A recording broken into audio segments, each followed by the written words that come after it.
If I were a normal person, I would not be filming the video right now because the birds are loud as heck over here. It's raining and the wind is blowing and kids are just getting off of school buses. So let's make this a quick one here. So we just finished our 1B term, which means our first year class is now done 1A and 1B, and that wraps up all of first year.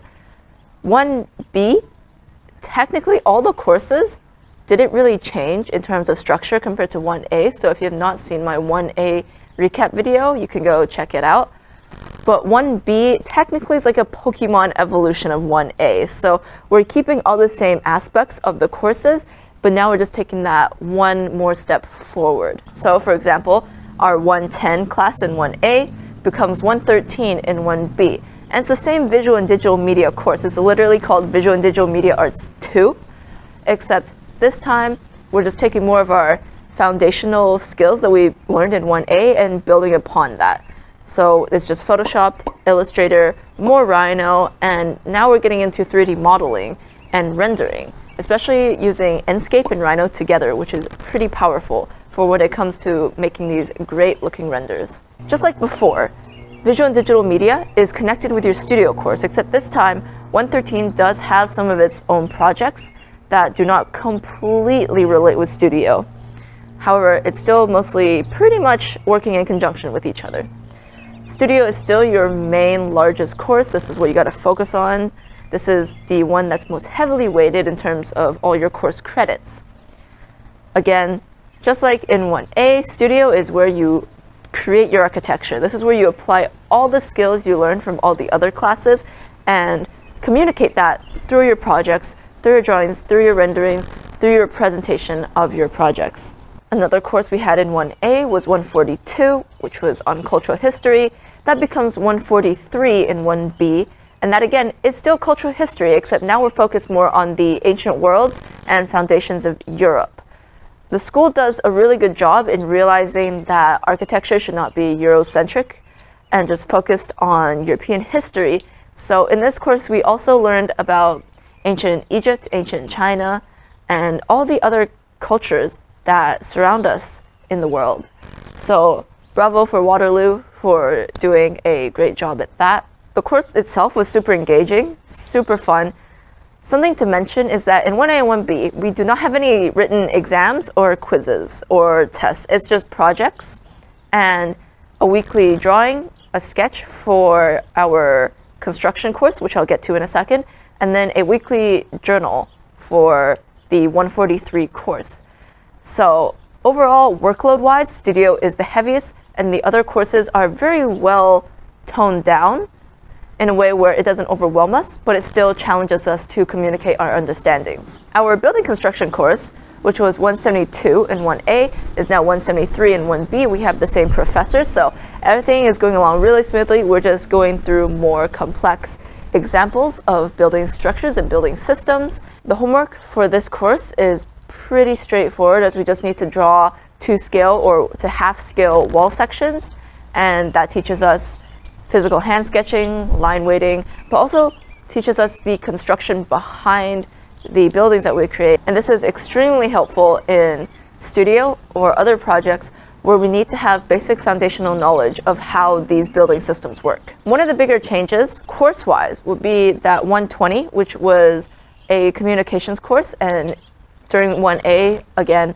recapping from my 1A video, all we did was learn how to cite, learn how to read articles, learn how to analyze written pieces of text in regards to architecture. 126, which is the next step up, is actually about environmental building science. So now we're looking more at systems and different ways of design, and also the different certifications when it comes to green environmental building systems. So you learn all about that, and then we communicate that through what we learned in 120, which is citing and looking for resources, quoting and citing the right sources, and communicating your knowledge in a well-researched written format. So other than that, it was really straightforward. The courses were manageable. However, I must say, in 1A I say is super manageable. 1A you can totally get done with your 8 hours of sleep, no all-nighters, eating healthy, exercising, all that. 1B does become more stressful. And it's not because the courses themselves are stressful. It's because us as students, we're coming into the 1B term equipped with the knowledge that we had in 1A, and so we push ourselves. We really push ourselves. Like, I actually had to stay up and pull all-nighters, and I actually did feel stressed towards the end of the term, which did not happen in 1A, and I was quite actually pleasantly surprised to experience in 1B. I feel like it was pretty fun. The adrenaline that pumps through when you're stressed, but again, that's just me. I know for some people, the stress was a bit much, and that can definitely impact your mental health. So something I want to give a heads up to the next first years who are incoming is please know that we're all here for each other. Waterloo, because we're such a small class, you can talk to your friends, talk to people in your class, and we'll be here to support you. So if you do feel stressed, please voice it out. Please reach out to someone, be it a friend or admin or faculty, and everyone's more than willing to help you out. I remember for the last, month or half a month of school, I was not eating properly at all. I didn't even know what I think I was just snacking a lot, but it was pretty unhealthy. I was eating out a lot. Like, Uber Eats became the app that I checked every single day, and that's not good. So for our class, I hope we're gonna go into 2A with more life skills and knowing how to better take care of ourselves, because like after our interim project reviews, I think the general trend of the class health was just down, and it was a consistent down. So maybe let's not do that again. I'm telling you guys all this not to scare you guys away from choosing Waterloo architecture, but to let you know that this is the reality of it, and it can be fun. If you have good friends there to support you, it's actually going to be a blast. Like, we just suffered together, and looking back, it was really fun, and I'm really glad that we actually went through all of it, because it did teach us valuable time management lessons and life lessons and other skills that probably I might not have learned, and I totally did not learn in 1A. So now to wrap this video up, I'm just going to go through some super quick brief examples of what we did in each of the courses. I'm not allowed to go into too much detail because I can't give spoilers for the next class that comes in. By the way, congratulations to you guys for your offers of admission. We, as our second year class, we're super hyped to meet you guys. So it's definitely going to be fun. And we'll see you at your Waterloo Day, which is on May 28th. And we'll also see you during orientation week.